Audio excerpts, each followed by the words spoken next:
What's going on, everybody? Welcome back to Michael Knapp Fishing. We're in the fishing room today. We're gonna talk a little bit in here about some stuff. We're gonna do a few more videos in here from time to time because times are getting a little busy for me right now with it being wedding season and everything. I'm not getting to go out on the water quite as much as I usually do. So we're gonna tackle a few things in here in the fishing room while I have a little bit of time with you guys.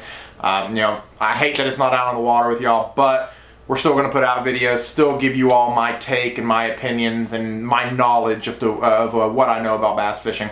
So today we are going to talk about fishing line, but in particular the diameter of fishing line. If you don't know what diameter is the width of the fishing line, how large it is or how small it is. So we're going to talk about that, and we're going to talk about the direct relation the width or diameter of the fishing line has on your crankbaits. Come on guys, check it out.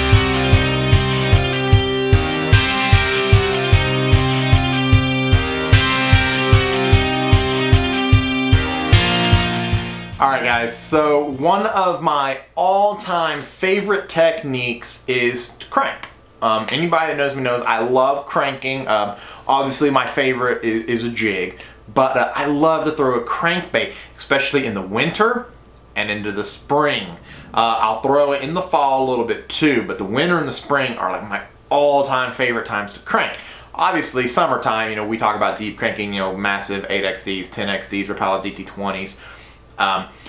But my favorite time to shine is in the winter, and when we're talking about cranking in particular, what is the number one thing with a crankbait that you want to achieve? The deepest you can get. If you're throwing a 10XD, it's rated for 25 feet. You want every bit. You want 25 feet down there. You don't want to settle for 18, 19, 20. You want 25 feet. So, what we're going to do today is we're going to talk about exactly how we get to that. So, bass fishing line has a different diameter based on the pound test of the line. Everybody knows that. I get that. Everybody's like, all right, come on now. You're telling us stuff we already know.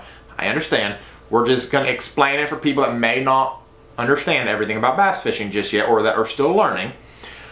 So, when you have bass fishing line, we're going to start out with my Sufix Advanced 8-pound fluorocarbon. Get that to focus in on that.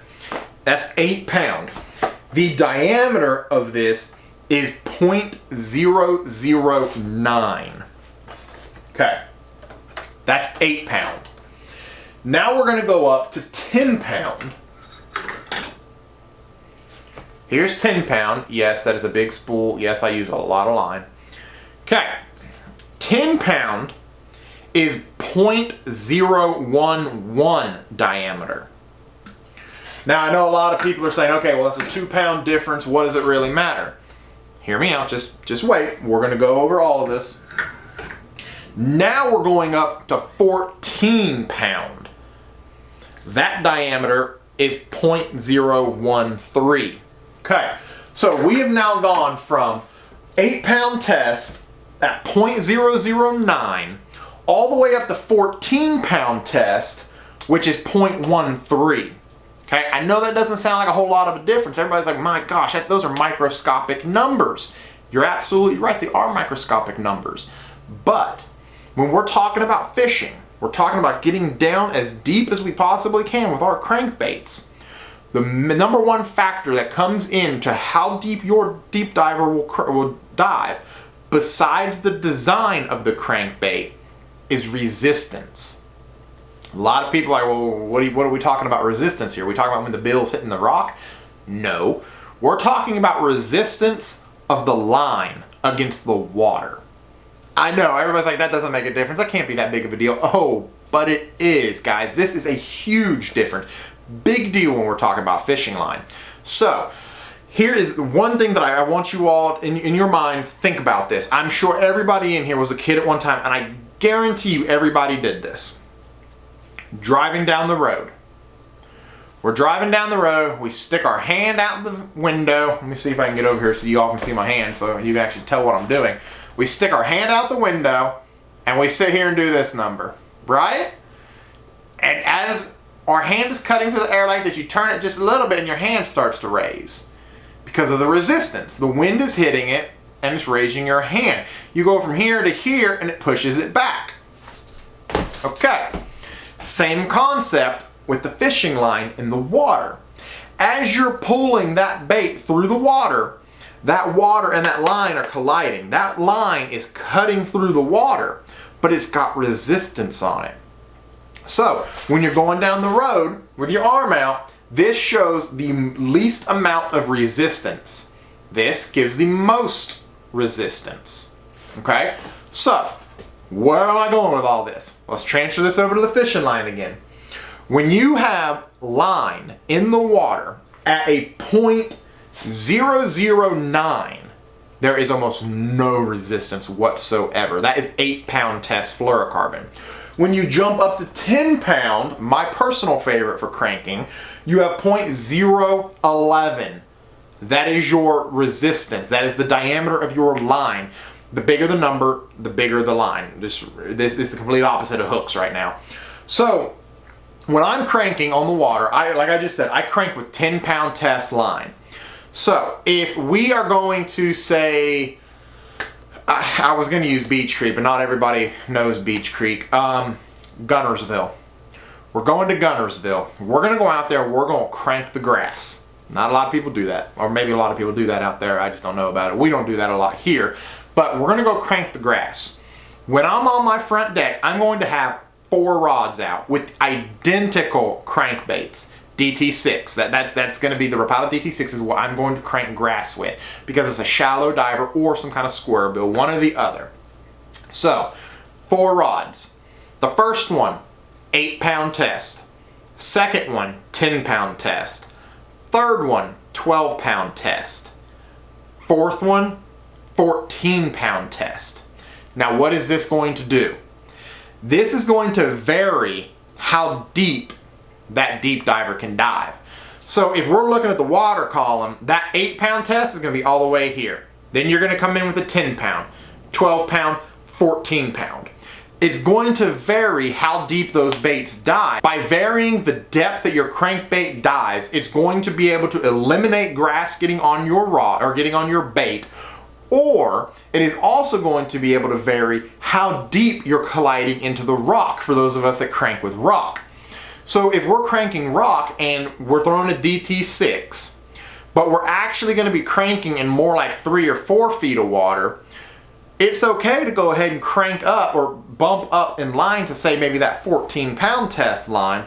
That's still going to get down there. It's still going to be clacking along those rocks in 3 to 4 pounds, or I'm sorry, 3 to 4 feet of water, but you're going to be able to get it in there with a little more power, and you're going to be able to control it a little bit more and control that fish a little bit more when you catch them if you have the stouter line. So when we're out on Cherokee Lake, Douglas Lake, those are my home lakes. That's where I love to fish. Watauga, South Holston, Norris, everything's right around this area with us. When we're out cranking and we know we're going to be targeting rock, say we're going to be targeting 14-foot rock bluffs, rock points, riprap, anything along those lines with rock. That's what we're targeting. So we're going to choose, me personally, I'm going to choose a Rapala DT20. We're in 14 feet of water. Yes, here's why I choose the DT20. The DT20 has a little bit bigger of a profile, but if I change my line, I can cause it to dive less. By changing my line, I'm going to cause that DT20 to have a DT20 body, but dive more like a DT14, which is where I need to be in 14 feet of water. All you're doing is changing the depth of your baits, but keeping body profiles. That's kind of the big deal. So let's talk about like the Strike King, the 10XD, okay? Big honking profile. We all know how big those are. Traditionally, I'm going to throw that on 12-pound test because I get a little weary with it on 10-pound test. But we're going to throw it on 12, and that's going to get it down, from what I've seen, about 23, 24 feet of water with a nice long cast. Now, let's say, for example, maybe they're wanting a smaller profile.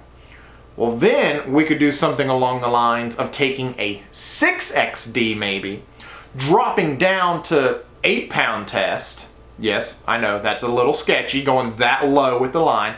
Dropping down to 8-pound test, and you're actually going to be able to get that bait to dive deeper than what it's supposed to. And if you add in long lining, then you can get that bait even further, but that's a whole nother video for long lining. So if you guys are going to take anything away from this video, I really hope that this is what you take away. Fishing line has resistance when it's coming through the water. The smaller the line, the less resistance. The bigger the line, the more resistance. More resistance, you don't dive as far. Less resistance, you dive further. Guys, I hope that really kind of explained a little bit of your fishing lines to you, gave you a little bit of a background as to the way I look at it and when I go fishing and go cranking especially. You know, if you like these videos, guys, do me a favor, hit that like button, leave me a comment down in the comment section below. Hit the subscribe button for me and turn on those little notifications because the Tackle Warehouse gift cards have started. We have put one Tackle Warehouse gift card in a random video, one per month, and you're going to be able to find, the first person that finds it gets to spend it however they want, wherever they want, guys. So be sure to check that out, guys. I really appreciate you guys watching these videos. Take care, y'all.